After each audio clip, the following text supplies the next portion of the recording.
le Citral a décidé d'anticiper la loi de transition énergétique. Donc dès 2020, il va plus y avoir que des achats de bus propres, à énergie propre.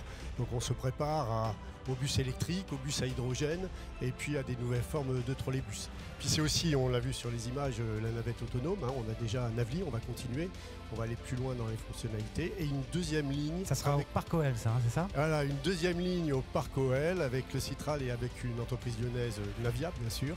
Et avec un challenge à notre niveau puisqu'on va être dans la circulation générale, franchissement de carrefour avec des feux, enfin voilà. C'est plus les bords du Saône à Confluence, quoi. Hein. C'est le niveau au-dessus, quoi. Voilà, on prépare la mobilité de demain avec une complexité supérieure. Voilà. C'est important, évidemment, de travailler tous ensemble, hein. Évidemment, de nouer des partenariats pour pouvoir avancer, pour pouvoir faire tout ça. Voilà, c'est dans la tradition de l'entreprise et on travaille avec tout le tissu et avec la CPME, avec beaucoup d'entreprises CPME. Alors, le lauréat de l'innovation économique est l'entreprise YoYo.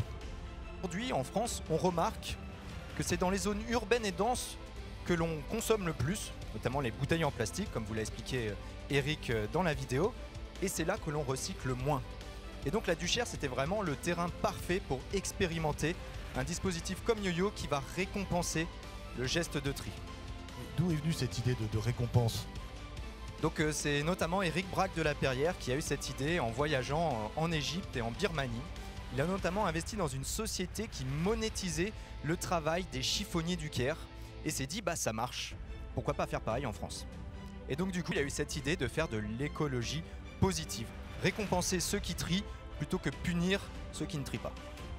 Et donc selon vous, écologie et rentabilité vont de pair? Bien, avant de parler de rentabilité, je voulais parler de coût. Aujourd'hui quand on n'agit pas, quand on ne trie pas, ça a un coût pour les collectivités.